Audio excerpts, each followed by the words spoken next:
Hyacinth. Who's there? Oh, it's Marius from Germany. So can we see them on our screen or 我哋可唔可以另外撥入一個 screen 係睇到佢哋？睇到佢哋。因為如果睇唔到佢哋，好似好奇怪。唔係，我可以唔編自己咪得。或者係睇到幾個 participants 一齊。Let me see. Hello. Hi. But we can't see ourselves now. Can you hear us? 應該係佢 mute I think you have muted your mic. 但係我哋而家變咗睇唔到自己。係。我哋其實係咩？我哋係 Holok chat。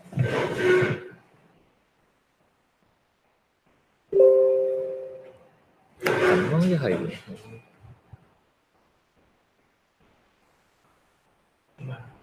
咁啊係。咁樣好啲。It turns out that FabLab from Seagull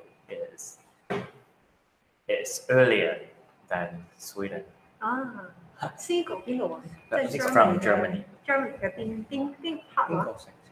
邊個城市？叫點出？唔知喎。係咩 Seagull。Oh. Hello there.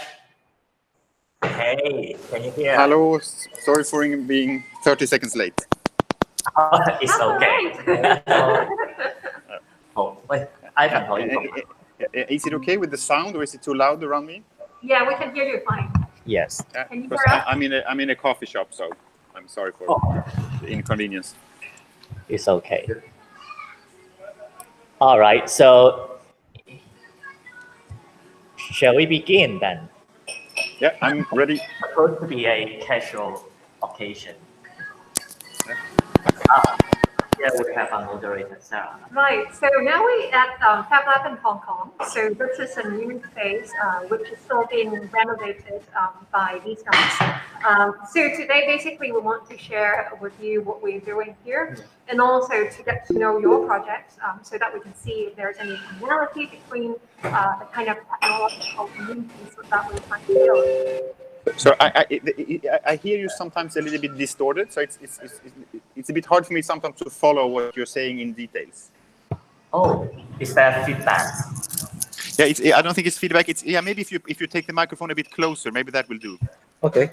Okay, can you hear me? Can you hear us now? Yeah, super. Okay.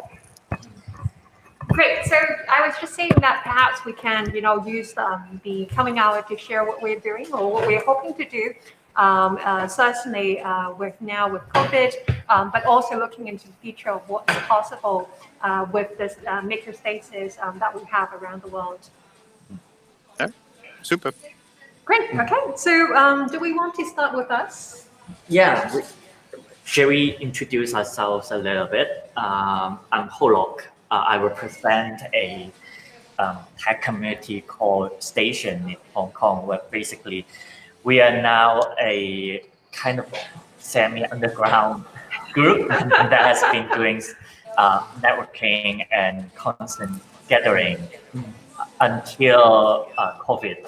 So after COVID, we kind of suspended all our physical gathering. And we have met with Staffan last year. So this time is a really nice chance to reunite and catch up. And hi, this is Alan. I'm part of the FabLab Hong Kong. So yes, we're building up the space here. How should I describe that? Okay. I'm more like on a computer science background. I did my master degree in media art, so I'm good at putting technology into making artwork or making art installation. So this is the space I formed together with another good friend of mine. So his name is Homan, and he's more on the fabrication side. He's a sculptor. So I'm more on the electronics and computer programming.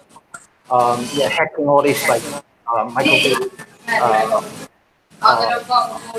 USB32, all these kind of tiny microcontroller. So we are building up the space and see what we can do with the community nearby. So I believe we also have a guest from Germany, Mario. Mario, do you want to introduce yourself? Yeah, yeah. Hi, my name is Marius. I work at the University of Siegen in Germany, and I am managing our FabLab here, the one which I am sitting in. Yeah, my background is in human-computer interaction. I just finished my master's degree, and now I'm basically a PhD student here in Siegen. Yeah. I'm kind of looking into orienting our FabLab into a more entrepreneurial direction. We're already covering all the community work, social innovation for the past few years. And now we're aiming to go, to start doing some more business. Yeah. I guess that's basically it about me, or yeah. Sorry, I had some audio issues earlier on, but now everything works fine. So can I perhaps just ask, because you said you're associated with the university, so is the FabLab associated with the university as well? Yes, absolutely. Right. It is. So it started off as a student initiative, which got university quality assurance funding, which aims to, make the study conditions of students better. There were like small internal grants. So it started off as that, but then was integrated into one of our professorial chairs as the student who initiated it became a PhD student. Yeah, well, So, I asked that question because, being a university-based FabLab, is it hard to reach out to the community outside of the university?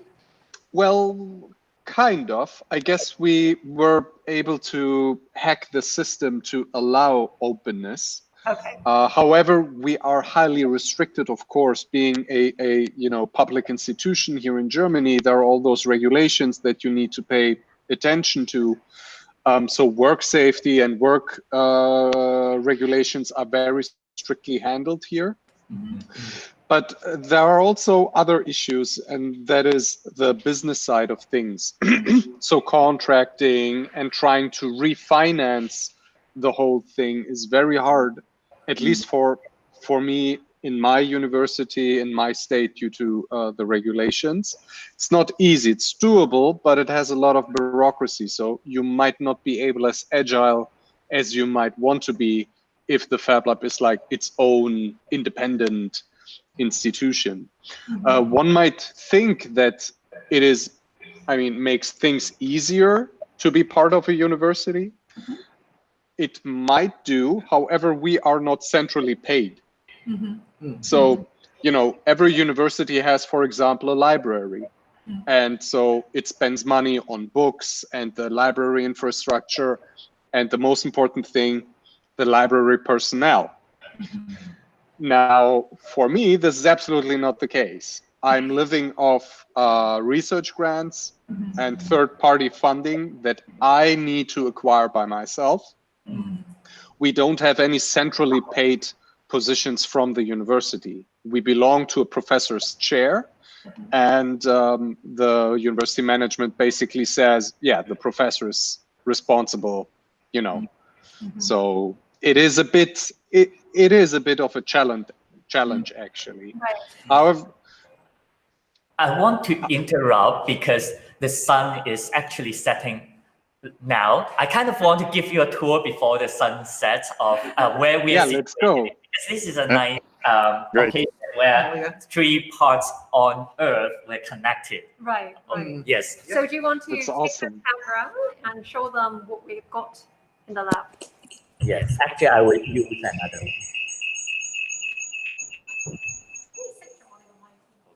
Hi. So, can you see from this other screen? And this is where we are.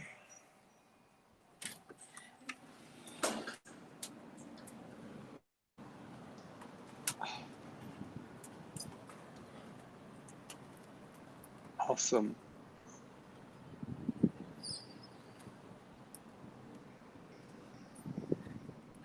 I want to show you the outside because I want to give you a sense of the old industrial area in Hong Kong. So now we are in FabLab ToKwaWan, and ToKwaWan being a traditionally old district. There, from the 70s, Hong Kong has been a transitioning from industrial to finance, and throughout the 80s and 90s, we've become, much more towards the financial market and less about industry. So for us, what you see outside is actually one of the last industrial area, and in fact, many of the industrial areas are being, renovated into shopping malls, hotels, etc. And so this is a newly emerged space. They are still under renovation. And here we are, Homan. He is the founder of FabLab ToKwaWan. Now you have to introduce. Okay. Hi, I'm Homan. I can see you. Yes. Yes. Hi. I'm a fabricator, and I'm partner with Alan. Worked on a lot of projects. Yes. So. Do you want to walk around? Yeah, sure.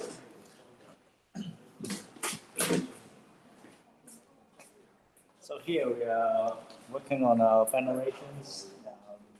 Basically, we are welding all the frameworks, and then later we'll put on some semi-transparent plastic film to make partition of this space. And this will become our wood workshop. And there's a lot of woodworking machines here.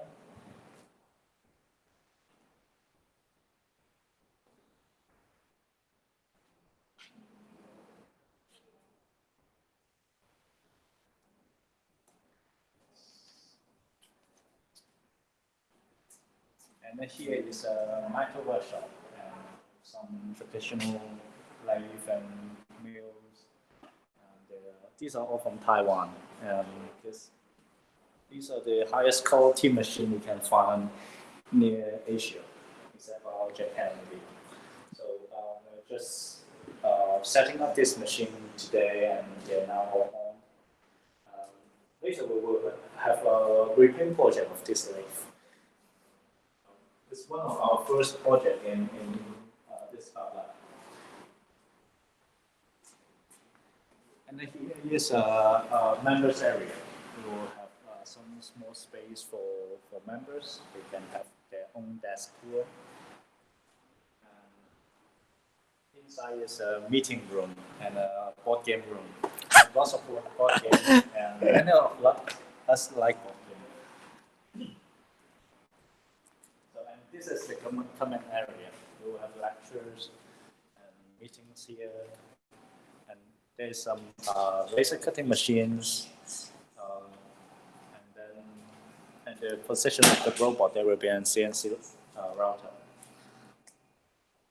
And then there will be a spraying room and painting room. And then we have a sewing room. So this is our space for now. So Ellen, do you want to talk about what you're doing here? Oh, right here. Okay, right here. I set up a controller for controlling different LED lights, and it's quite fun, okay, because they are UV LED, okay. But the UV light comes with the solid water, and the solid water will light up, okay. Basically, yeah, it's for art installation for the open festival. So that one is work with an architect on a topic art project.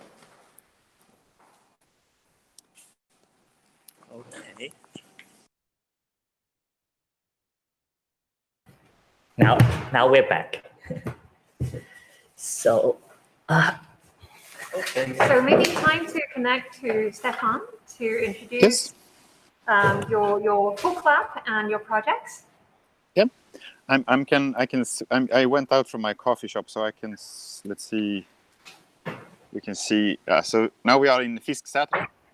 It's like it's a suburb of Stockholm with like officially it's like 8,000 inhabitants, and unofficially it's about 10,000 inhabitants. And it's quite interesting, constructed the entire area. It's there is no cars, so all the cars are like below. So it's quite safe, as you can see. Children can run around quite in a vast area. So it's like a super nice area, like safety-wise and like socially-wise. And just above here, I don't know if you see, like here, above here, the Arkiformen like Pelagio starts of Stockholm. So it's like both a suburb with all its like challenges, but with lots of like energy and lots of like positive like powers, lots of like organizations and communities. And this is a newly constructed house. I don't think you've seen it before. So this is it's called Fisksätra Folkets Hus. This you see this green building, and it's constructed as a tent because it's supposed to be like semi-permanent house. So it will be here from 5 to 10 years. And one challenge, I think, one great challenge with FolkLab is that these kind of houses are part of the gentrification process of places like Fisksätra, and maybe it's good that people with more wealth move into the local community, but lots of things happens as well at the same time. I should say my name is Staffan, and I'm the co-founder of FolkLab, and I live here in Nacka, which is the municipality, and I'm like a left-wing politician as well. So and it's like a right-wing liberals like controlling the community. So you should take me, that's my position. But it's super nice, this new space that was inaugurated like 1 month ago. Because we're very close to the local community, and it's very easy. It's good public transport. You see the train. There is like lots of buses going to the city center of Stockholm, and basically, I think we have another kind of lab as you guys have. Like it's our equipment is very small. It's like desktop versions of everything. But our idea is to have everything on wagons, and so everything is like very mobile. It's very flexible. Sorry for the sound. So I will move into the house. But everything should be very mobile, so we can move all the equipment inside of the house, and as well use our like mobile lab, which is this is our meaning machine. yay! And it's it's a crappy DHL. It's from Germany actually. But it's very good because it's very social, so you can use it as a whiteboard. And it's the meaning machine, and it has its like sibling in our partners in Belgium. They have a steam machine, and it's good because it's very like a social. You can open all. Let's see. I shouldn't talk too much. You can open, and now there is nothing. So now here you have like benches, and we put 3D printers and laser cutters and robotics. Mm-hmm. So it's it's very good, and we have some tents while we are like touring. Mm-hmm. So that's and our basic idea of FolkLab is to support people to start FolkLabs all around Sweden and the world. And focus on like rural areas and suburban areas basically. Mm. And we've only been up and running for 1.5 years, but we have been quite lucky with fundings. So we have I think we have both locally, regionally, state and European fundings. So we are quite good at finding fundings. So that maybe if you need money, just call us. No, or maybe. And because that's why. No, but depending on this, we really like to collaborate with people. So, and we are a small scale makerspace, but we have like good connections with with bigger makerspaces. For example, with Stockholm Makerspace, which is like a huge makerspace. Mm-hmm. So this is how it looks like. Yep. Yeah. I think one of the reasons that Staffan and I were first connected last year was that he's super active on Facebook, and doing video lives. Yeah. So traditionally, this kind of global federations or global organizations operate in a way much like the UN, where you have a institution to coordinate everywhere. But then ever since social network has been a main thing, and now we connect it directly, point to point, depending on who's more active online, really. So Staffan is someone who's really internet savvy and do Facebook Lives all the time. Yeah. Right. Okay. I remember you wanted to ask more about the meaning machine. Yes. So The are you whole thinking reason. about, the logistics of how to run one, or the principles behind installing the meaning machine? Now I need to give a little background. So Station last year, we had a space in Jordan, like is in the more commercial area in Hong Kong, where we actually had a pop-up space in a hotel. And ever since the political turmoil last year, I'm not sure if you're aware that Hong Kong has been through a struggle and officially dead last month after the national security law. So many of our community are still in trauma, and some of them in jail, but we can talk about that later. But anyway, so because of the political prosecution and oppression, we kind of lost our space and become nomads. And at the time, Ellen and Homan were starting a new space, so we were lucky enough to bond together, and because of the spirit, of course, we are more strong in terms of software engineer. So, and Ellen and Homan are more savvy in terms of electronics and hardware.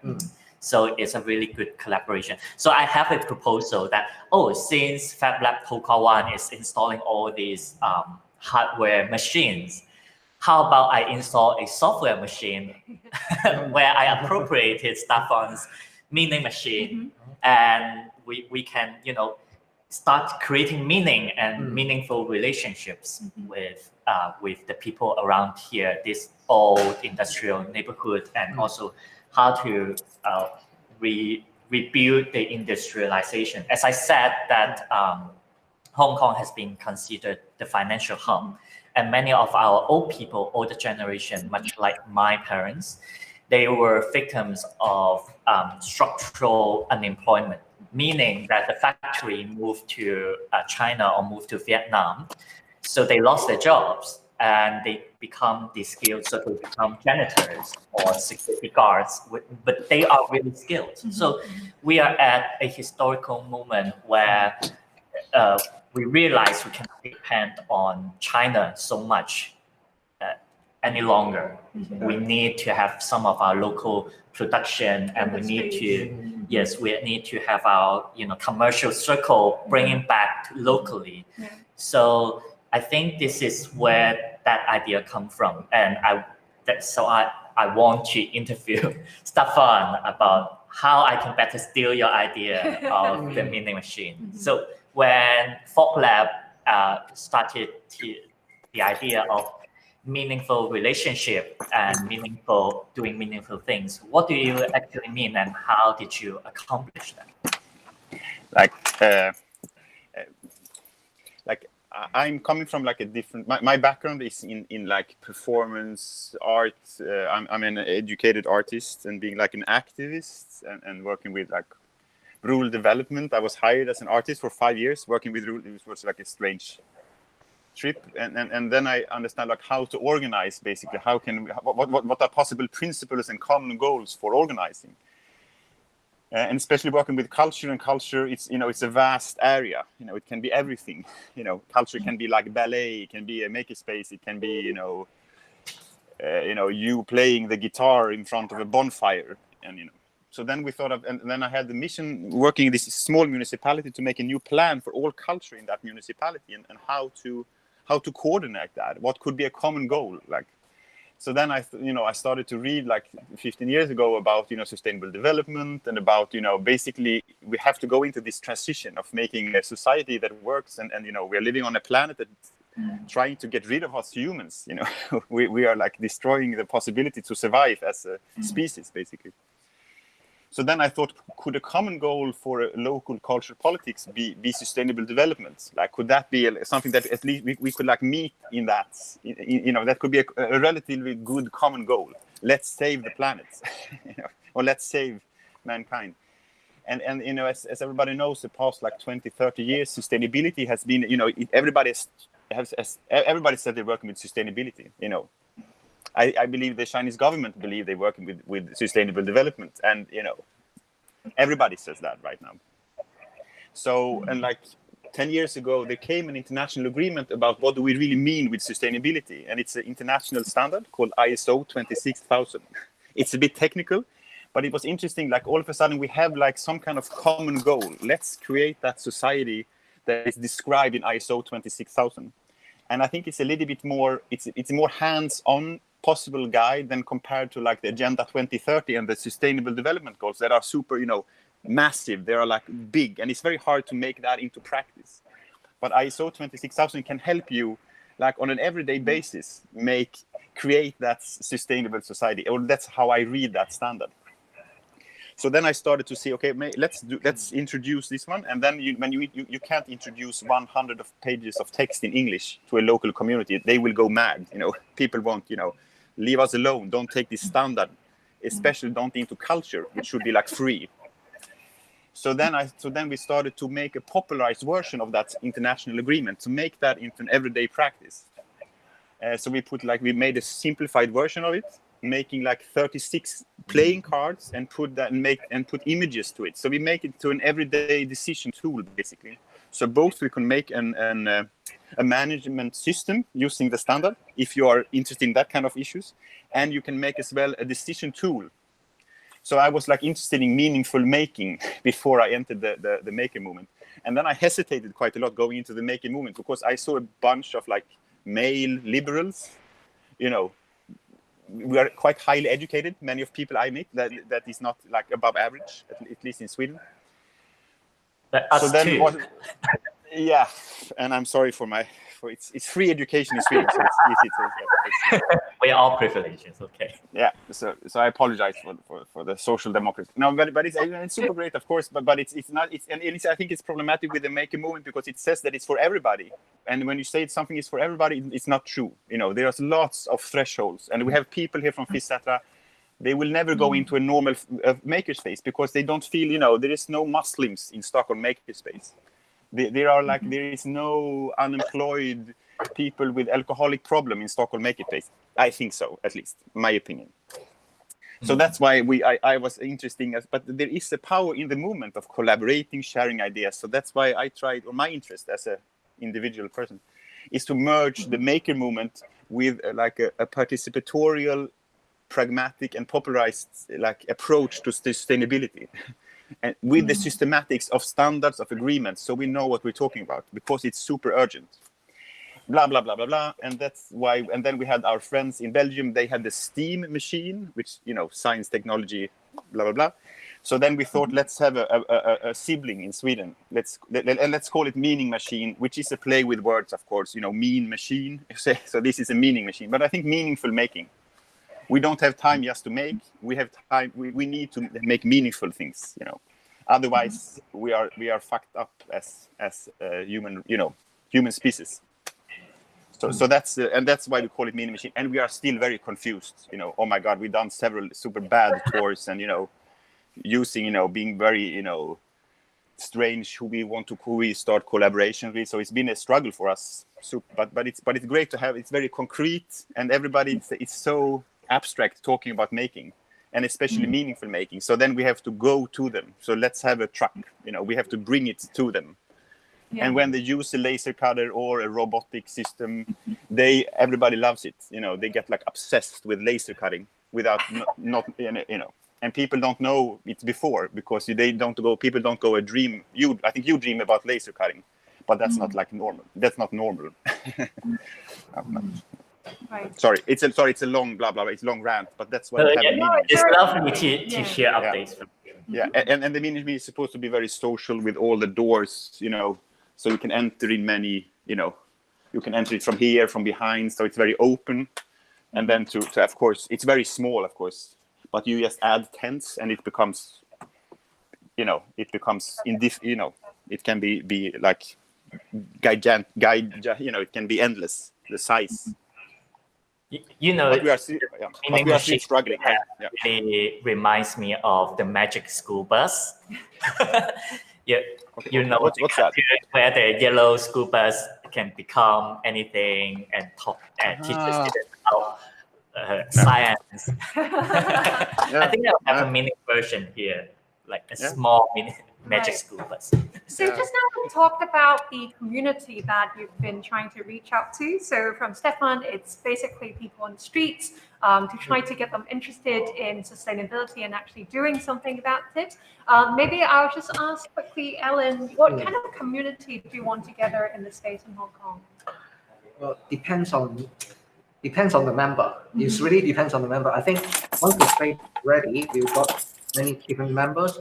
They might come up with something would like to do with the community. I think you have to stress how FabLab Hong Kong is different from the FabLabs in Europe, for example. Oh, okay, yeah, because we basically the FabLab here is not owned by or supported by any institution. Okay, so we are just like we used to work with a designer and architect and also artists. So when they got the project, they need to execute and make it happen.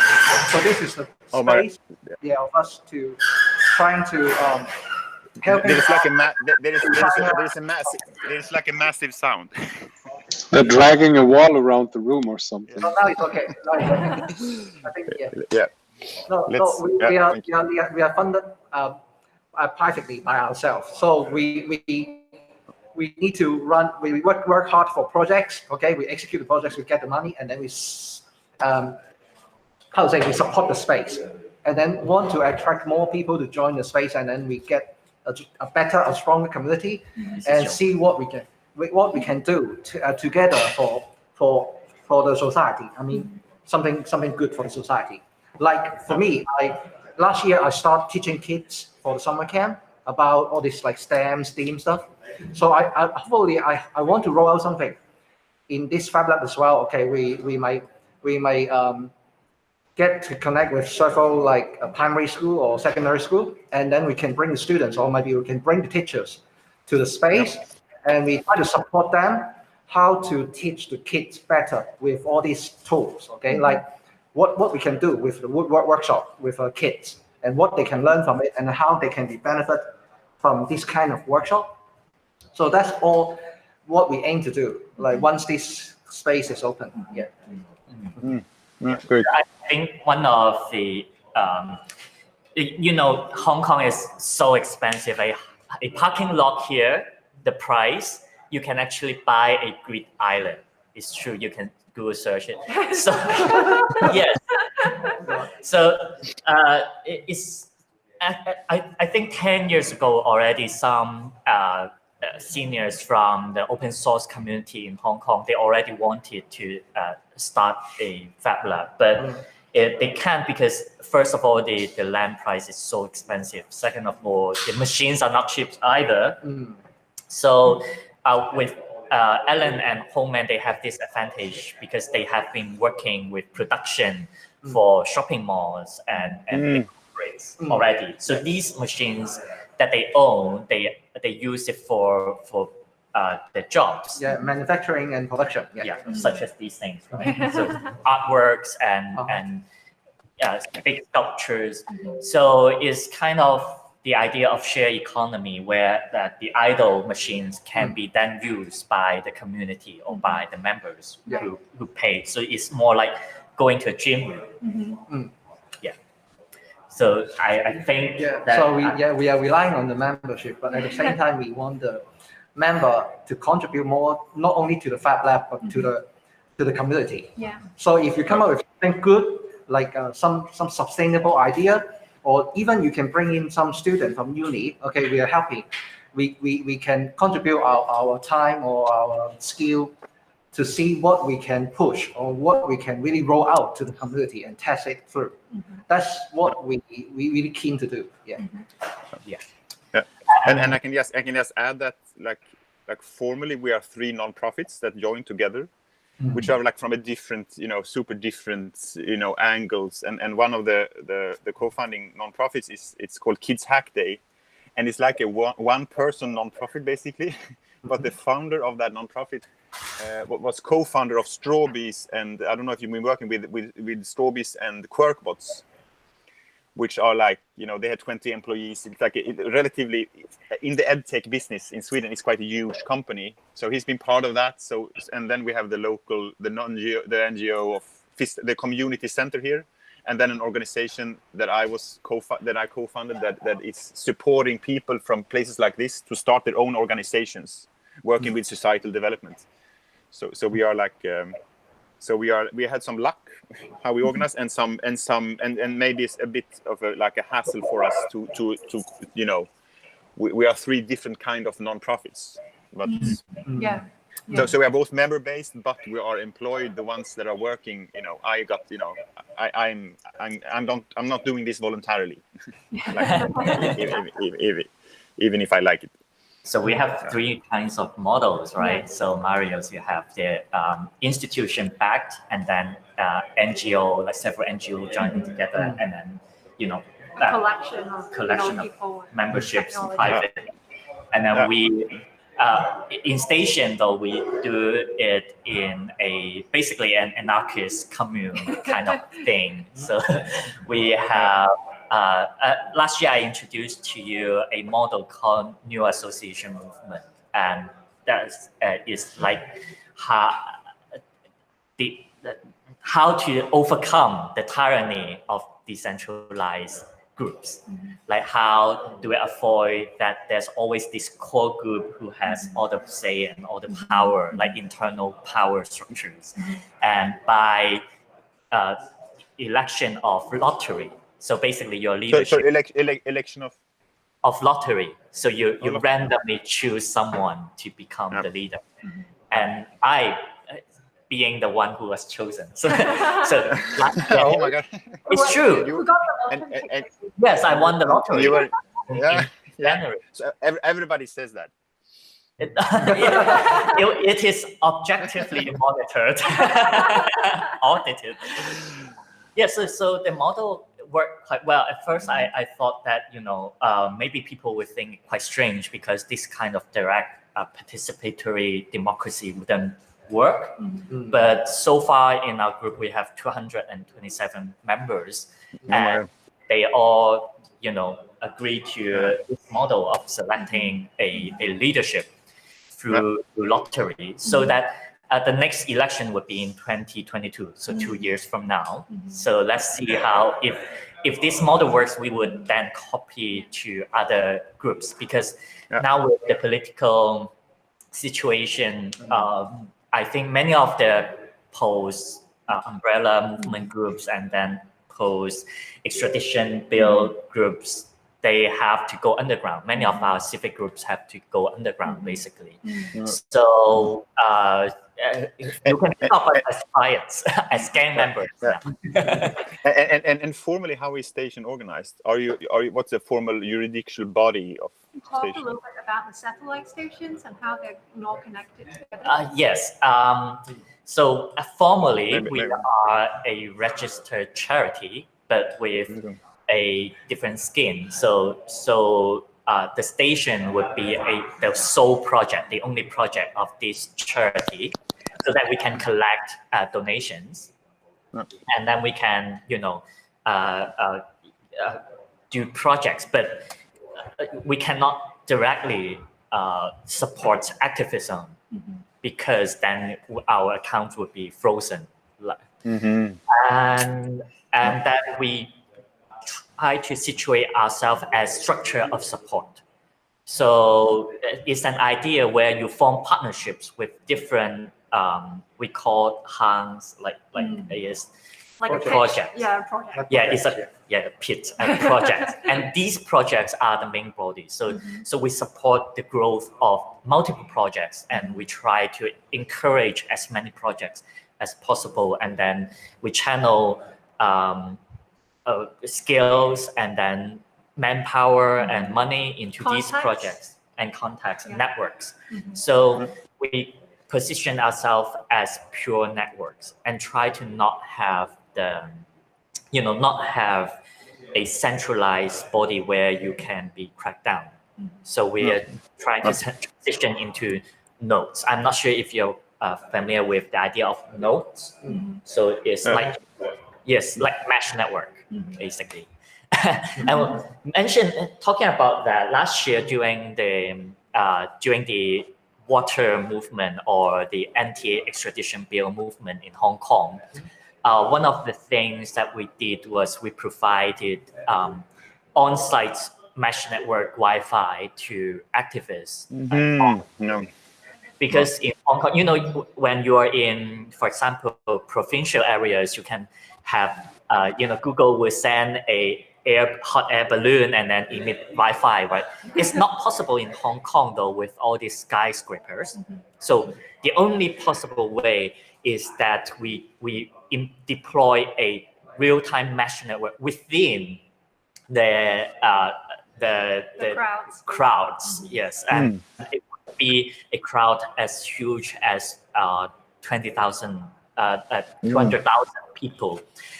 We have one member carrying a AP device at the juncture at the crossroad, and then relay the Wi-Fi to the next node. So I'm trained as an artist, so I'm technical, but I understand the concept at least. Yes.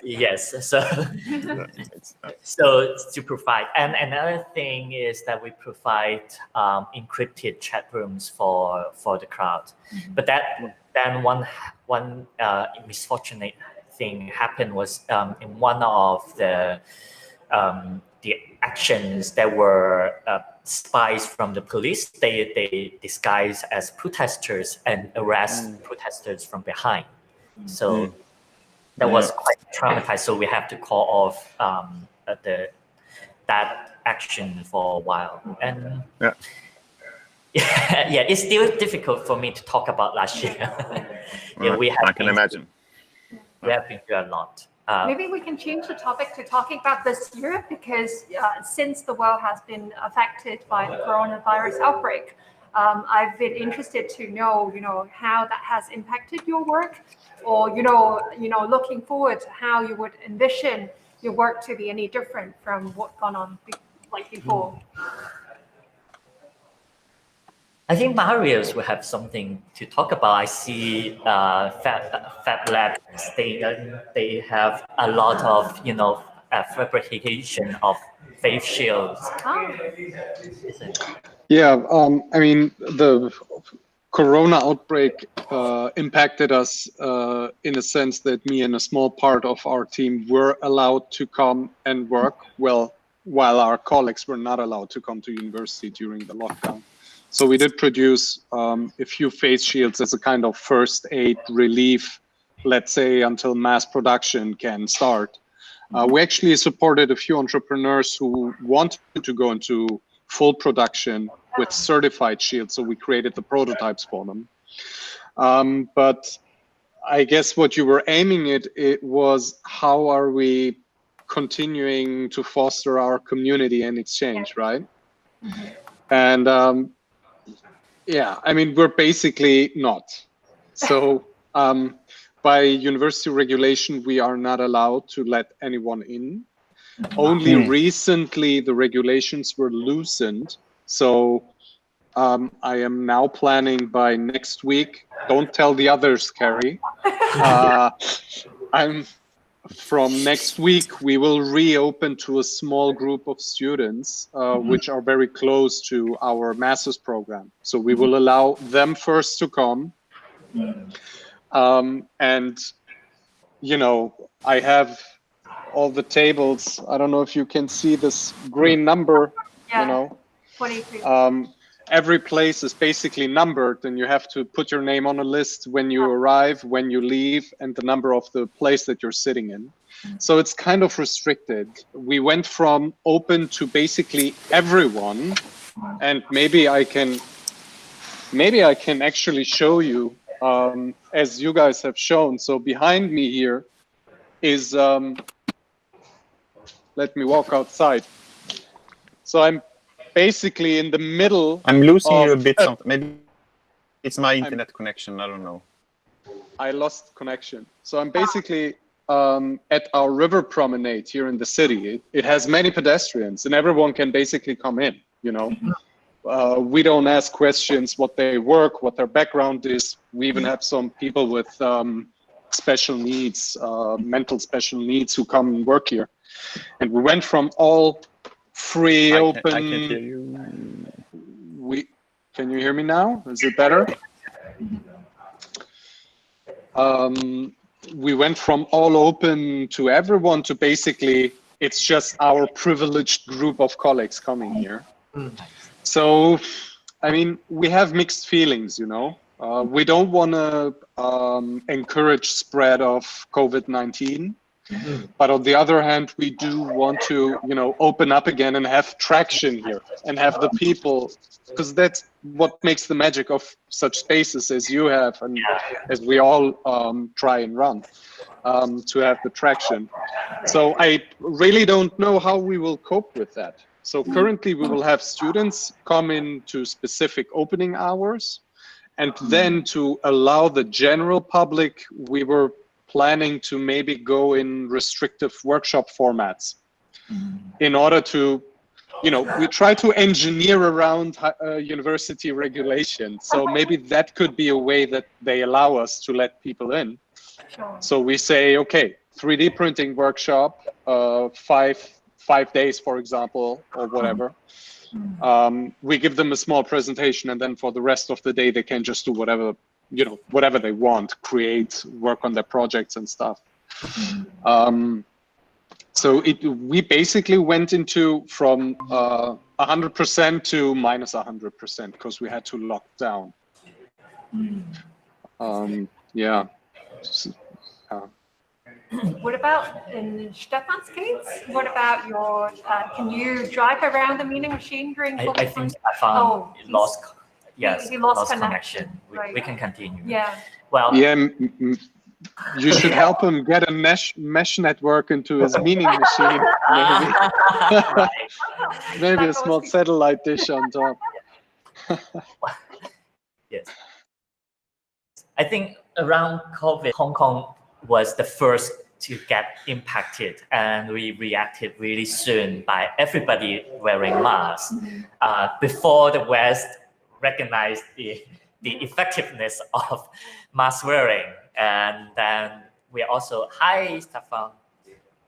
And one of the things about making is that we have a particular case of high density in skyscrapers. So before the face shield, we actually 3D printed something different. It's a little widget where people can pour bleach into their sewage. I can show you.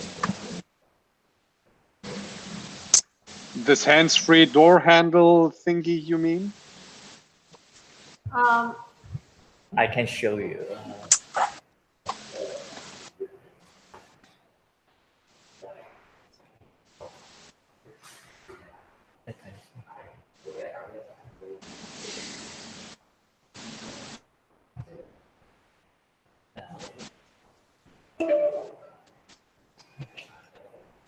Can't share his screen.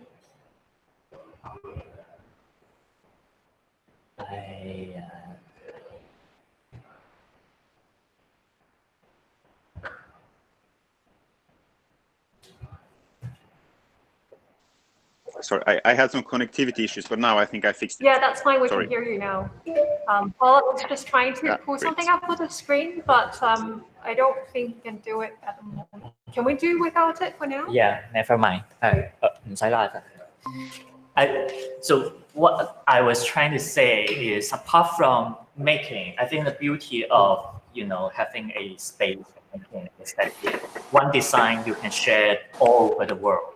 But another thing is legal regulation. For example, we have tried to make a shield for rapid testing, much like the ones they use in Korea, where they would do the testing with a shield, a transparent shield. We use acrylic plastic, but then we teach it to the doctors. Actually, the doctors requested it because when they are doing the testing, it's really dangerous for the medical staff. But then they welcome it, the doctors and nurses. But then the hospital authorization refused because they cannot allow DIY things into the hospital because of maybe insurance problems or their standards. So for me, it is quite ridiculous because the whole community is trying to help, but all these old institutions and regulations, they are not updating. Right. So for example, when you are shipping out your face shields, Mario, do you have the same problems? I see you Yes, have. absolutely. Yes, absolutely. We face the same issues, but also a small maker group 40 kilometers south of here I'm in contact with. They had the same issue. They basically went to the hospitals and they were like, hey, you need face shields, you can have them for free. And the hospitals were like, do they have certification? They said, of course not, but you cannot buy them outside right now, but we have them, so here you go. And at first they were saying, oh no certification, we cannot take them and use them. Here in Siegen it went similarly, but the media coverage was very good on those DIY initiatives and specifically the face shield designs. So I would assume that people in certain positions within those medical institutions would start closing an eye. We would print out, a small liability information sheet. This is not disinfected, it's not sterile, use it in your own risk, blah, blah, blah. Don't do heart surgery with that. And then they started needing them and they basically started taking them. However, interestingly, what I found most interesting were a few requests where,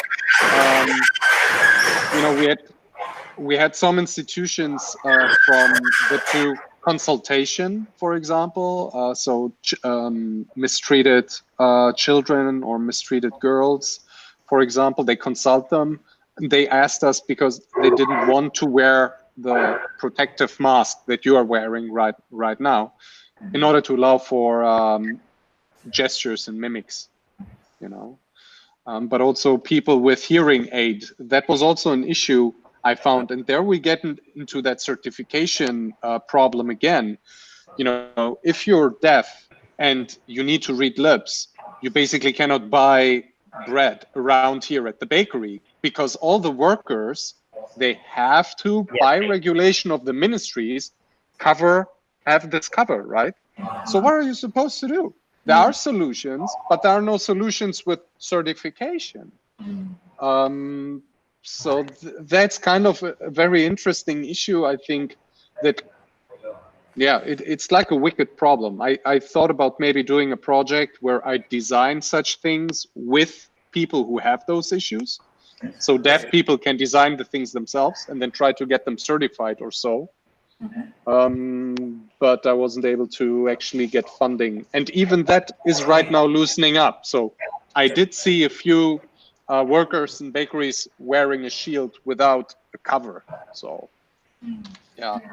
it was very inspiring here in Germany. We had this network called Maker versus Virus. They basically, have you heard of them? Yes, there's one in France as well. Yes. Basically overnight, there were 3,500 entities in there working together in order to provide material, provide shields, shift the needs around. So, hey, I got a question from that hospital, but it's closer to you. Do you want to cover them? hey, I need PETG foil. Can you get me some? Stuff like that was wonderful, actually. I think this is how the amount of solidarity. Yes, and solidarity too. And I think maybe that's one of the opportunities that COVID can bring us is the spirit of working together of that community, regardless of it being technical or not, being in your neighborhood. There's always something that you can contribute and help each other. Then how about if we bring it to a global scale? So you can easily do it within a national scale.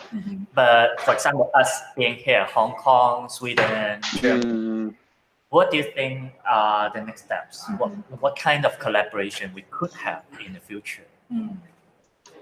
How about, I don't know if maybe there is some EU funding for in order to foster some exchange.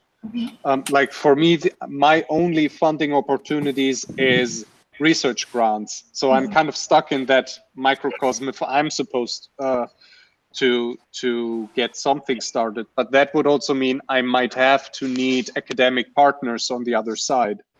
I don't know if you guys maybe have good connections to universities or so that we could use for something like that. I like this format, actually. I really like this format here. Just hearing, I mean, Staffan was saying, yeah, blah, blah, blah, I'm babbling and I'm drifting off, but he covered some very important issues there, Or simply appreciating the beautiful Swedish sky. Scenery is just the Viking genes. I think this could be a format. To stay because I need to, like at 2:00, I need to, like in 5 minutes, I need to go. We have this this lab that opens soon. Sure. But yes, I can add something to you, Marius. We have some good university connections in the Stockholm region, so that I can share, of course. And we are quite and I think or like basically my expertise in fundings is from the culture and society development scene, and we've done some. And I think it differs a little bit, of course, between all the different countries of ours. But we got some really good, I think, with some rural development money from European Union, which is I can. Now the problem in the European Union is a new period, so it's a bit loose how the budget will be from European Union. But I can share some ideas. So it's called LEADER, which is like local rural development, and there is possibility as well to collaborate with like basically. A rural area from the European perspective is cities less than 25,000 inhabitants, like to make it blunt. But then you can always collaborate in those kind of money, and those money is very nice because they are nationally organized. So you have lots of support and quite high chance of getting them. And lots of European Union funding, especially in the culture scene, is like you have it's like 5 to 10% acceptance rate, which is I think it's too low sometimes to start doing the formal application. Yeah, and those will probably also drop. The acceptance rates, I mean, we are expecting around here to have lower acceptance rates for our grant proposals due to the COVID situation, as so much money is being basically burned now to support the economy. But and we have some. I'm part of another board working with international collaboration in the culture sector, so I can if we find if we like each other and would like to continue collaborating, we can have would be nice to have another following up meeting around that. Yeah, absolutely. I can't promise anything, of course, but I can share our experience of funding. Right. Do you think you guys can send somebody over? We'll make room for them to stay. Or maybe I would actually love to come for a visit and check out that big ass robot you have still packed in foil. And stuff. I think we can definitely do more of these experience sharing sessions, to hear about how other labs are working and how we can perhaps, use the local, experience and put it in another place to adapt to this, our community. That would be one. And maybe have I think it's to have for me it's good to have relatively many meetings but shorter meetings, so we can have Oh right. we to have even maybe 30 minutes meetings every 4 or 5th week is, I think, is good, just to, so we or find a good find a good structure. Like 1 hour is, it's not it's not a long meeting, but it's good to have to meet regularly as well. Yeah, I agree. Yeah, also, well, I'll just remind me something, because during the COVID-19 period, okay, teaching has become so difficult. For even like for not only for the university student, also for the students in the primary school and secondary school. Nowadays, they are not allowed to go back to school anymore. And then also we are rolling out a small projects that helping a group of people. Their name is Conductive Music. They're based in UK.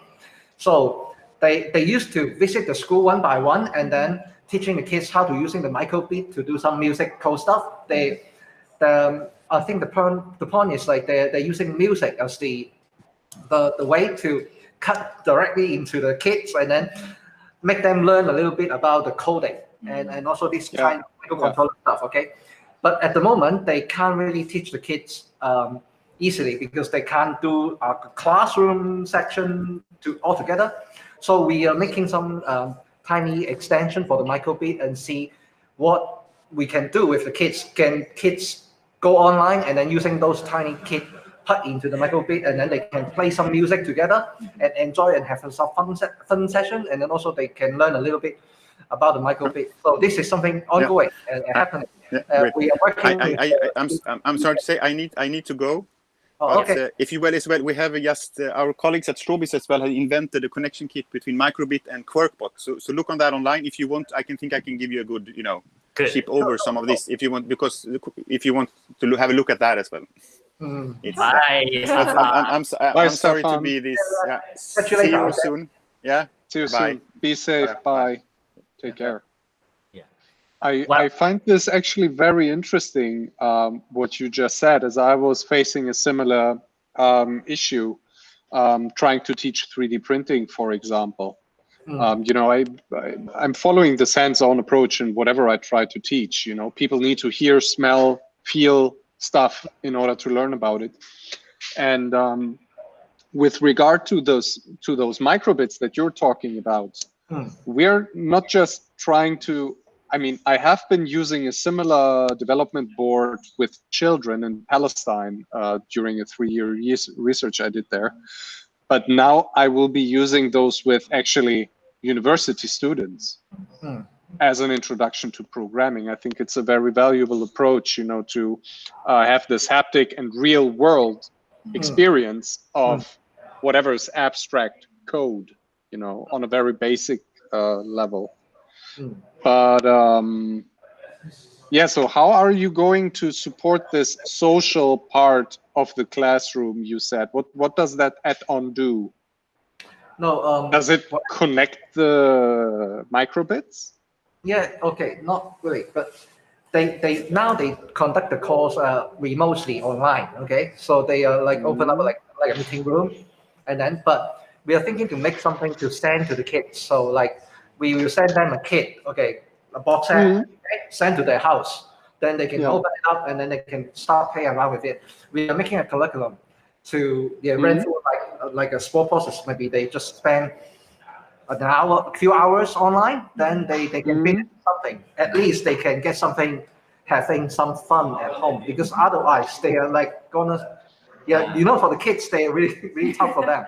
They're not like adult. Okay, adult, we knew we are being like anxiety or suppressed. We will find a way to let go. But for the kids, they don't know. They just like so you need to make sure they really can do something and socialize a little bit. Otherwise, they yes. The social aspect is a very important part of the learning process, at least from our school. How we try to motivate hands-on learning, situated in a social experience together with others. Helping your fellow pupil or being helped, and that whole being together thing. That's the magic in not just in makerspaces, but also in learning. I think it's part of makerspaces. Actually, it's the same learning experience, right? Yeah. Yeah. But Have you heard of anyway, Nintendo paper box where they use the Nintendo game box. When they ship it to you, you can actually they have this design on the box where you can rebuild it into some fun toys.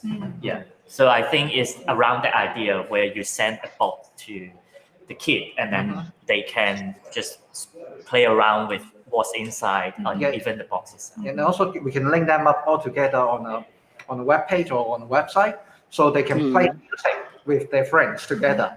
Like a remote tutorial led by the guy we work together in UK. Yeah, that's the plan. So we are trying to roll out some test class, maybe in the middle of August or by the end of August, and we'll see how it goes, and then see whether that will make the kids easier to get on, or maybe they can socialize a bit with the other kids from different house. Yeah, we can share that's super exciting. That's very exciting. Like, if you have anything to share or want to share, I'm happy to just sit and listen about it because it's wonderful. Yeah, very interesting. Yeah. Okay, I think it's a wrap up for today. Yeah. So really nice meeting you, Mario. Yeah. Really nice meeting you guys too. Take care. Bye bye, everyone. See you soon. Bye. Okay. Bye bye, Carrie.